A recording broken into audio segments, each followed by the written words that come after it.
पिछले कक्षा में जो मैंने पढ़ाया था आपको, उसके बारे में मैंने अण प्रत्यय के बारे में आपको 3 अर्थ में प्रयोग करके बताया, यही ना। अब आज जो है फिर मैं आपको 3 अर्थों में अण प्रत्यय कहाँ कहाँ लगता है, किस स्थिति में लगता है, उसके बारे में मैं आपको बता रहा हूं।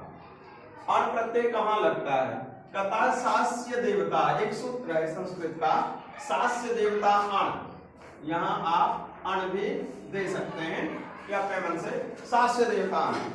सास्य देवता वह इसका देवता है, मतलब ऐसा है व्यक्ति, आप कभी कदा सुनते होंगे क्या, वह तो है विष्णु भक्त है, वह दुर्गा भक्त है, ऐसा सुनते होंगे। वह शिव जी के भक्त हैं, तो जो शिव जी के भक्त हैं उनको क्या कहते हैं, शैव कहते हैं।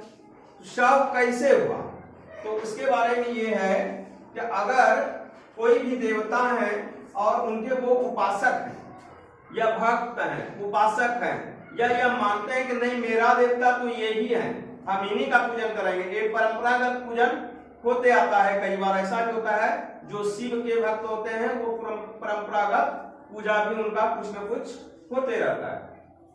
तो देखिए इस हालत में भी क्या होता है, अण प्रत्यय का विधान होता है, तो अण प्रत्यय उसमें लग जाता है। अब जो है जो ऐसा व्यक्ति जो इंद्र के उपासक है, तो उसमें क्या होगा, उसको क्या बोलेंगे, उसको बोलेंगे ऐन्द्र। इंद्र में अण प्रत्यय लगा दिए, वो बन गया ऐन्द्र।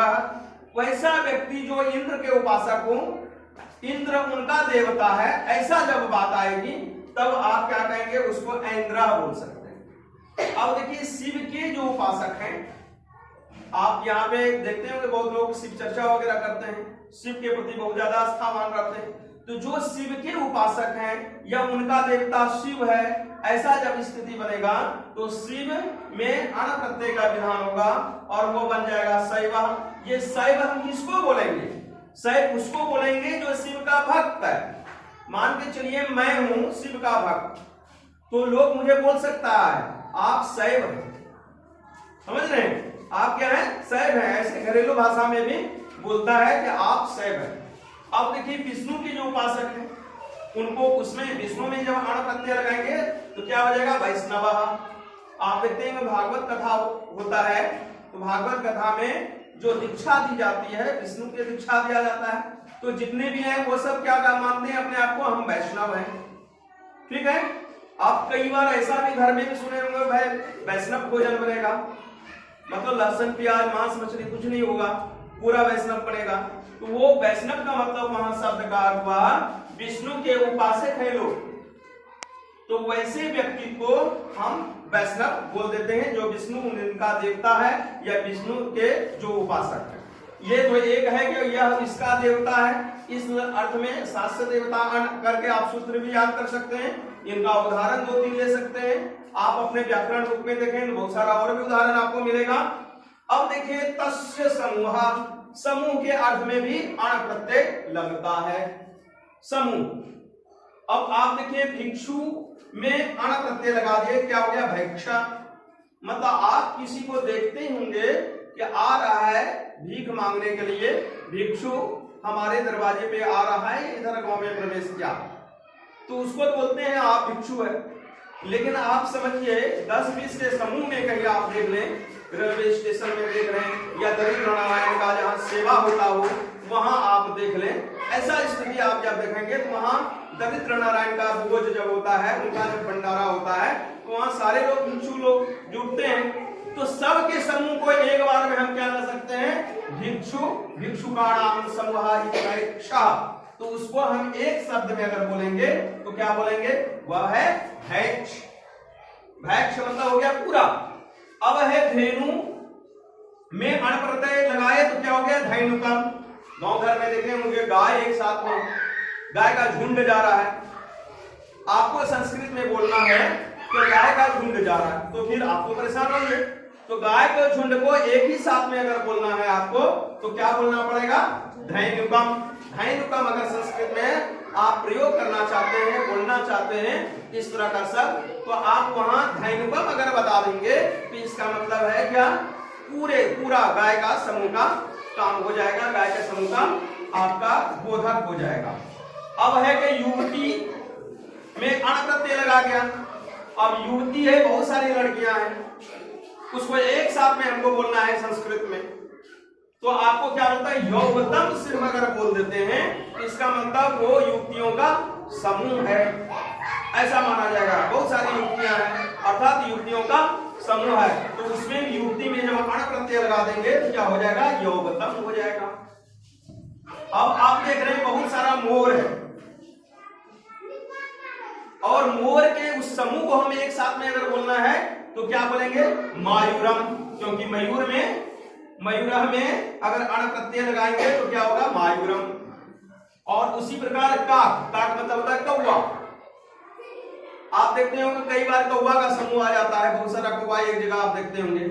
उसको अगर अचानक संस्कृत में बोलना है, आपको मिल गया कि वैसा समूह मिल जाए, उसको आप क्या बोलेंगे, सिर्फ आप काकम अगर बोलेंगे, काक में अगर अण प्रत्यय लग जाएगा तो हो जाएगा काकम, और काकम अगर बोल देंगे तो मतलब पूरे कौवे का समूह मान लिया जाएगा कि वह पूरे कौवे के समूह को बोला जा रहा है। कोई भी विद्वान अगर आपकी बातें सुनेंगे, समझेंगे तो बहुत अच्छे तरीके से समझेंगे, अच्छा संस्कृत का प्रयोग हो रहा है और इस तरह अण प्रत्यय का विधान होता है। दूसरा है क्या, एक अंतिम है क्या, अध्ययन के अर्थ में भी कई बार देखा गया, अध्ययन के अर्थ में भी क्या होता है, उनका जो है अण प्रत्यय का विधान हो जाता है। तो इसमें से जो है व्याकरण का जो अध्ययन करने वाले हैं उसको कहते हैं वैयाकरण। व्याकरण में अण प्रत्यय लगा दिए तो क्या हो गया, वैयाकरण। प्राय ऐसा बोला जाता है संस्कृत में, क्या आप क्या हैं, वैयाकरणी हैं। वैयाकरणी मतलब व्याकरण के अध्ययन करने वाले हैं, अर्थात आप व्याकरण के ज्ञाता हैं। इस ढंग का जब शब्द प्रयोग होता है तो क्या होता है, अध्ययन के अर्थ में भी अण का प्रत्यय होता है और भी प्रत्यय का प्रयोग होता है, लेकिन अध्ययन के अर्थ में एक इनका उदाहरण, अच्छा उदाहरण है, व्याकरण में अण प्रत्यय का विधान कर दिए तो क्या हो गया, वैयाकरण हो गया। तो आप देख लीजिए इतना सारा आपको तीन अर्थ में यहाँ भी है, कल भी तीन अर्थ में, मैंने पिछले कक्षा में भी मैंने बताया कि तीन अर्थ में, ये 6 अर्थ में आप समझेंगे कि अण प्रत्यय का विधान होता है। इसको आप अच्छे तरीके से देख लें, समझ लें, और कल के लिए आप इसकी क्या करें, आप इसको याद कर लें, स्मरण कर लें। आप खाली देखते रहें, इंद्र में अण लगेगा, ऐन्द्र लगेगा, प्राय एक ही तरह का है, ज्यादा कुछ नहीं करना है। अवश्य में अण लगेगा, शैवा बनेगा, विष्णु में अण लगेगा, वैष्णव बनेगा। 2-3 बार रिवाइज अगर करेंगे तो आप लगभग समझ जाएंगे कि अण प्रत्यय इस ढंग का होता है। आप यहाँ देखें, प्राय भिक्षु में अण लग गया, भैक्षा हो गया, धेनु में अण लग गया, धैनुपम हो गया, युवती में अण लग गया, यौवतम हो गया, मयूर में अण लग गया, मायूरम हो गया, काक में अण लग गया, काकम हो गया। तो आप देखेंगे प्राय ऐसा भी विधान हो रहा है। एक तो ऐसा भी तरीका आप समझ सकते हैं, ठीक है ना, प्राय नॉर्मली ऐसे जिसका अपना अलग है विधान के, क्यों वो ऐ हुआ, क्यों आ हो गया, ये सब का अलग है। उतना डेप्थ में अभी हमको जाना नहीं है, अभी आपको उतना नहीं समझना है, आपको तत्काल इतना ही समझेंगे। आपको बुक में आपका जो एग्जाम होगा वो प्राय इसी ढंग का आएगा। हो सकता है आपको ऐन्द्रा दे दे, उसमें 4 ऑप्शन आपको दे दे, ठीक है, कि उसमें बताएगा कि किसमें आपको मतलब कौन सा है, कौन सा प्रत्यय लगा।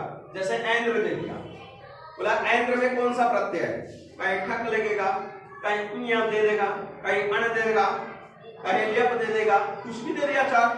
अब आपको यहाँ देखना है कि ऐन्द्र में तो अण लगता है, तो आपको वहां टिक लगा देना, ऐन्द्र का अण प्रत्यय में, तो आपका वो उत्तर सही हो जाएगा। इसी तरह का प्राय वहां जो है व्याकरण में जो आपको क्वेश्चन आएगा संस्कृत व्याकरण में, तो आप वो देखेंगे उस क्रम में आपको इसी तरह का आएगा। 4 ऑप्शन मिल सकता है, 4 ऑप्शन में से आपको क्या होगा, ABCD करके दिया हुआ रहेगा और फिर OMR सीट में आपको वो रखने के लिए कहा जाएगा। तो प्राय इसको अच्छे तरीके से देख लें, आप रिवाइज करते रहेंगे, बहुत ज्यादा भारी की बात नहीं है।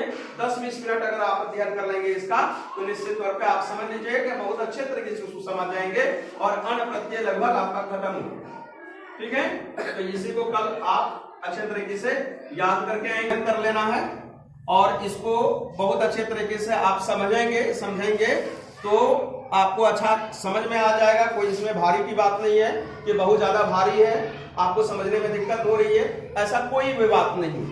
पिछले कक्षा के लिए आप इस बात को ध्यान रखिएगा, पिछले कक्षा में जो भी आपको मैंने याद करने के लिए दिया है आपको अच्छे से याद करना है, और इसमें भी जो है आपको क्या करना है, इसको खाली ध्यान रखना है कि क्या चीज में है।